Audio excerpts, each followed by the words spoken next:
Hello friends, welcome to Code Meta channel again.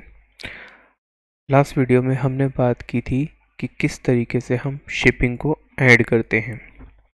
इस video में हम बात करेंगे कि जब हम किसी प्रोडक्ट को ऐड कर लेते हैं, हमारी जो इन्फॉर्मेशन होती है उसे फुलफ़िल कर लेते हैं, तो हम किस तरीके से जो पेमेंट मेथड है उसको ऐड करते हैं और चूज़ करते हैं। अगर हम हमारे फ्रंट एंड पे जाएं, जहाँ पे हमने प्रोडक्ट को ऐड टू कार्ट किया था, इसे रिलोड करें अगेन, हम देखेंगे यहाँ पे हमारे पास टेस्ट प्रोडक्ट वन है जो सिंपल प्रोडक्ट है। इसमें हम अगर प्रोसीड टू चेकआउट करते हैं तो हमारे पास क्या होता है, यहाँ पे एक पेमेंट मेथड आ रहा है कैश ऑन डिलीवरी। अब कैश ऑन डिलीवरी हर जगह नहीं चलता। कैश ऑन डिलीवरी वहाँ चलता है जहाँ हम टेस्टिंग कर रहे होते हैं डेवलपमेंट एंड पे, या फिर हमें कैश ऑन डिलीवरी पे हम जो पेमेंट्स होती है वो किसी थर्ड पार्टी के थ्रू अपने कस्टमर से कलेक्ट कर लेते हैं और तब हम कैश ऑन डिलीवरी का यूज़ करते हैं। यहाँ पे हम और भी पेमेंट मेथड ऐड कर सकते हैं। कैसे?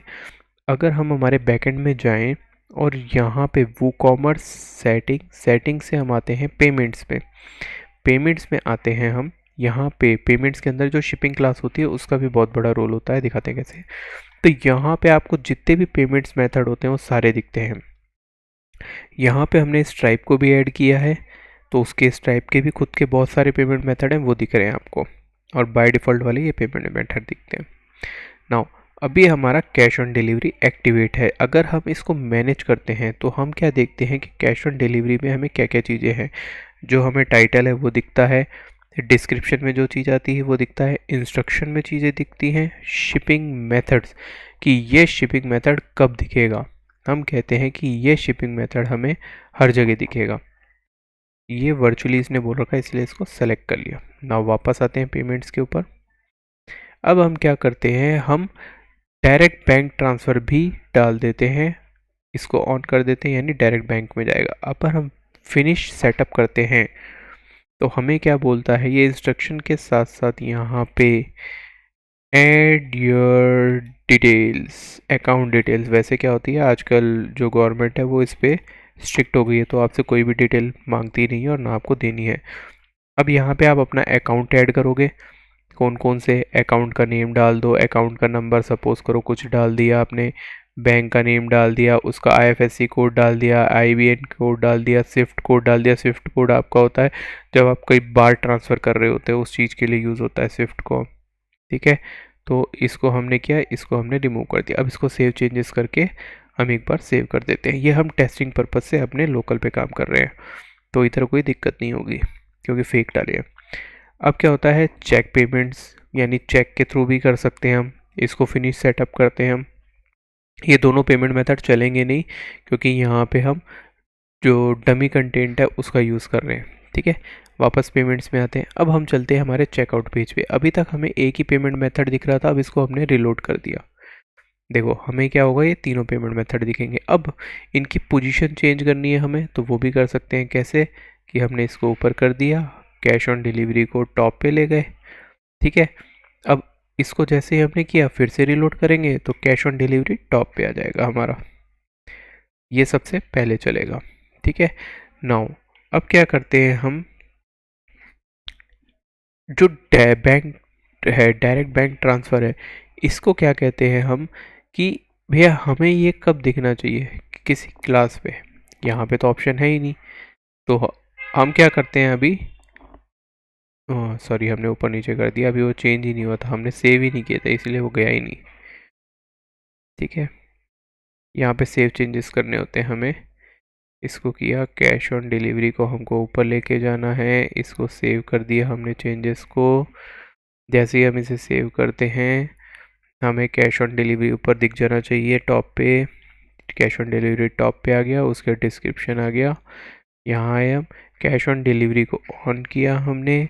अब यहाँ पे अगर हमारी क्लास, यानी हमारे पास जो शिपिंग क्लास होगी या शिपिंग मेथड हमारा कोई सेलेक्टेड होगा, सपोज करो ये वाला पंजाब वाला, तभी ये दिखेगी, अदरवाइज़ नहीं दिखेगी। ठीक है, इसको हम सेव कर लेते हैं। और हम इससे क्लास भी अप्लाई करके वो वाली शिपिंग भी अप्लाई करवा सकते हैं। अभी हम इसको रिलोड करते हैं तो हमें क्या होता है, देखो 2 ही पेमेंट मेथड दिख रहे हैं हमें, बाकी सारे के सारे गायब हो गए। नाउ अब बैक चलते हैं हम और यहाँ पे हम ऊपर वाला सेलेक्ट कर लेते हैं, पंजाब वाला, क्योंकि हमारे पास यही था। अब चेकआउट करते हैं तो हमारे पास क्या आएगा, यही वाला था ना, जस्ट सेकंड चेक कर लेते हैं एक बार हम।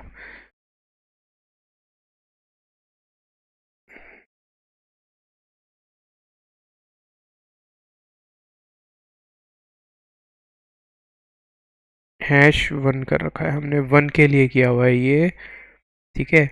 तो हमें क्या होगा, वो भी चेंज करनी पड़ेगी इसकी। ये राजस्थान है तो हमें इसे पंजाब से सेट करना पड़ेगा, तब दिखेगा ये हमें। ये देखो आ गया।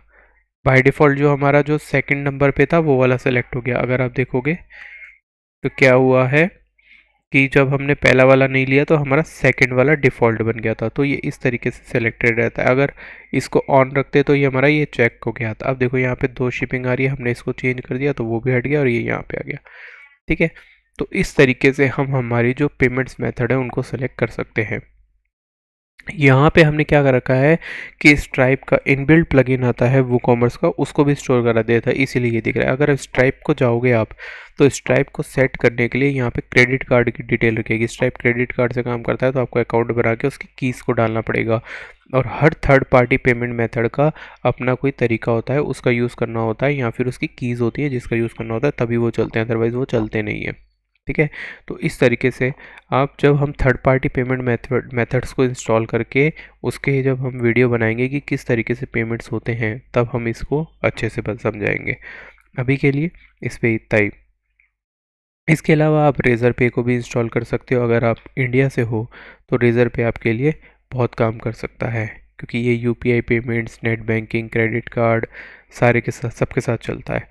रेज़र पे के अंदर कुछ इनिशियल हमें पेमेंट करना होता है, यानी क्या होता है, जब भी हम कोई कस्टमर हमारे को पे करता है तो उसका कुछ पार्ट होता है, कुछ परसेंटेज होता है रेज़र पे वो चार्ज करता है आपके पेमेंट्स के लिए। ये हमेशा ध्यान रखिएगा। और ऐसे ही अदर पेमेंट मेथड के लिए भी ध्यान रखिएगा अगर आप इंस्टॉल करते हो तो, कि कुछ पेमेंट्स मेथड आपको बाय डिफ़ॉल्ट वो कहते हैं कि हम चार्ज करेंगे तभी उसको यूज़ कर पाते हो। जैसे कि पेपाल में भी यही होता है, वो चार्ज करता है और वो आपके टोटल अमाउंट में से कटता है, ठीक है। तो इस चीज़ का ध्यान रखिएगा। होप दोस्तों आपको समझ आएगा कि वो कॉमर्स में फ्रंट एंड पे पेमेंट मेथड कैसे सेट करते हैं।